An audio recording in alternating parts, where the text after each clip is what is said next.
भारत के मुकुट जम्मू कश्मीर से अनुच्छेद 370 और 35(1) का कलंक मिटाने के साथ ही भारतीय जनता पार्टी ने जम्मू कश्मीर में विधानसभा चुनाव के प्रति अपनी प्रतिबद्धता प्रकट की थी और अब जम्मू कश्मीर में विधानसभा चुनाव की तिथियां घोषित हो चुकी हैं। यह चुनाव न केवल जम्मू कश्मीर के लोगों बल्कि लोकतंत्र में आस्था रखने वाले हर भारतीय के लिए अत्यंत महत्वपूर्ण है। दुनिया भर की निगाह आज इस ओर लगी हुई है। ऐसे महत्वपूर्ण चुनाव में इंडी गठबंधन की जो नेतृत्व कर रही है कांग्रेस ने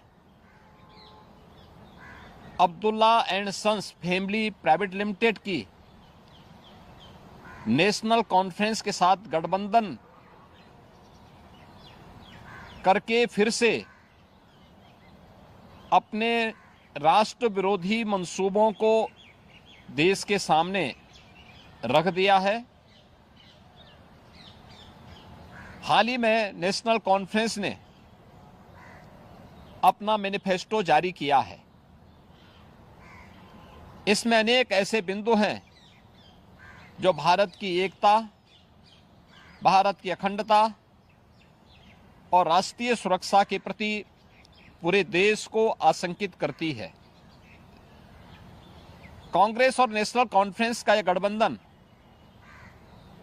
राष्ट्रीय सुरक्षा को लेकर के अनेक बड़े सवाल खड़ा करता है और भारतीय संविधान के प्रति सच्ची श्रद्धा और निष्ठा रखने वाले हर व्यक्ति को चिंतित भी करती है।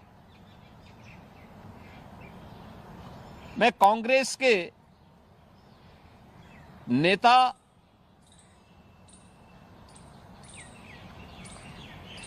श्री राहुल गांधी से पूछना चाहता हूं कि क्या कांग्रेस नेशनल कॉन्फ्रेंस के जम्मू कश्मीर में फिर से अलग झंडे की घोषणा का समर्थन करती है?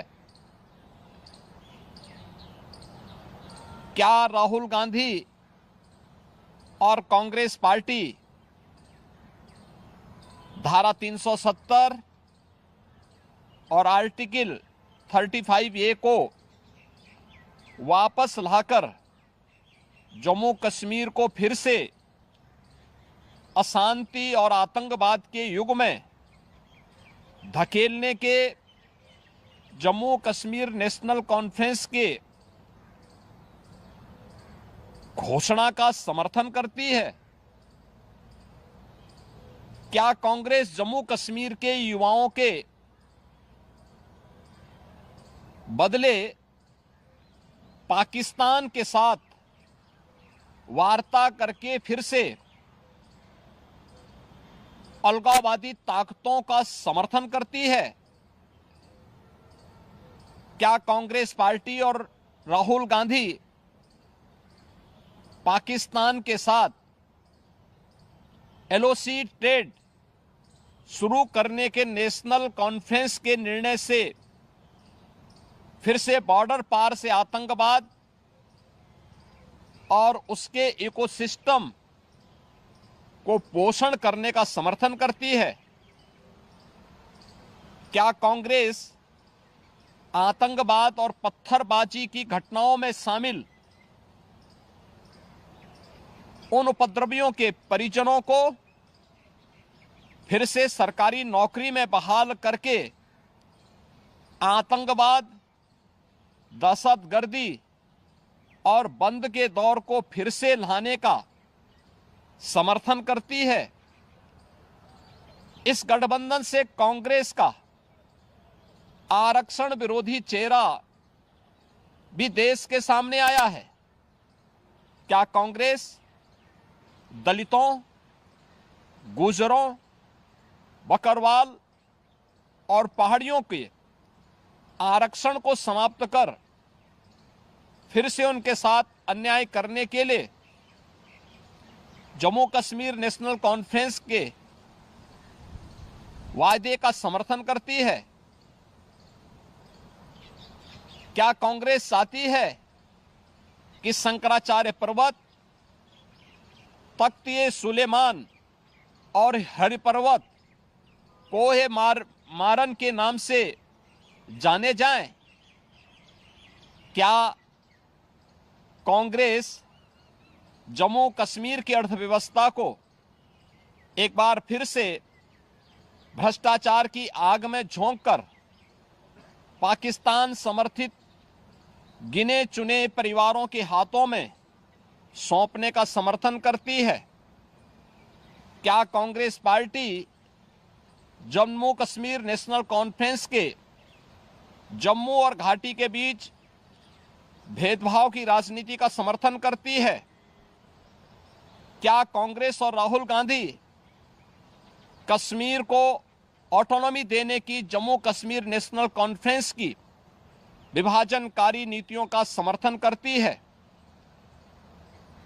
आजादी के बाद जम्मू कश्मीर के लोगों के ये कथित स्वयंभू भाग्य विधाता बन बैठे नेताओं को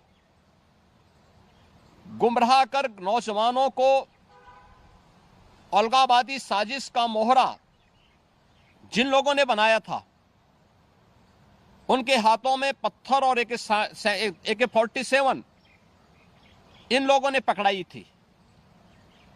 आज आदरणीय प्रधानमंत्री जी के नेतृत्व में जब जम्मू कश्मीर के नौजवानों के हाथों में फिर से टैबलेट और उन्हें स्किल डेवलपमेंट के साथ जोड़ करके उन्हें रोजगार उपलब्ध कराया जा रहा है, नौजवानों को गुमराह करने वालों के लिए अब जम्मू कश्मीर में कोई जगह नहीं है, ये सब जानते हुए जो सपना सरदेव अटल जी ने देखा था जम्मू कश्मीर के लिए, इंसानियत, जमहूरियत और कश्मीरियत का, उन मूल्यों और उन सिद्धांतों के आज निकले प्रधानमंत्री मोदी जी ने उन सपनों को साकार करके दिखाया है। जम्मू कश्मीर को जागीर समझने वाले पाकिस्तान परस्त ठेकेदार और वहां की कथित लीडरशिप ने कभी सोचा नहीं कि नफरत की फसल काटने वाली उनकी सियासी जमीन सदा के लिए अब बंजर हो चुकी है। कोई ऐसी सरकार भी आएगी जो अनुच्छेद 370 को समाप्त करेगी, यह इन लोगों को आज हजम नहीं हो रहा है। अनुच्छेद 370 की समाप्ति के बाद जम्मू कश्मीर की आबो हवा बदल चुकी है, मुद्दे बदल चुके हैं। आतंकवाद और अलगाववाद का मुद्दा चुनाव की धारा में सदा के लिए विलीन हो चुका है। अब वहां विकास, रोजगार और पहचान की बात हो रही है, तो स्वाभाविक रूप से वोट के इन सौदागरों को कैसे अच्छा लग सकता है। और कांग्रेस का यह दुरभिसंधि कांग्रेस से इन प्रश्नों को पूछने के लिए हमें मजबूर करता है। और इसीलिए मैं कांग्रेस के नेता से, राहुल गांधी से पूछना चाहूंगा कि वह देश के सामने इन प्रश्नों का जवाब दें।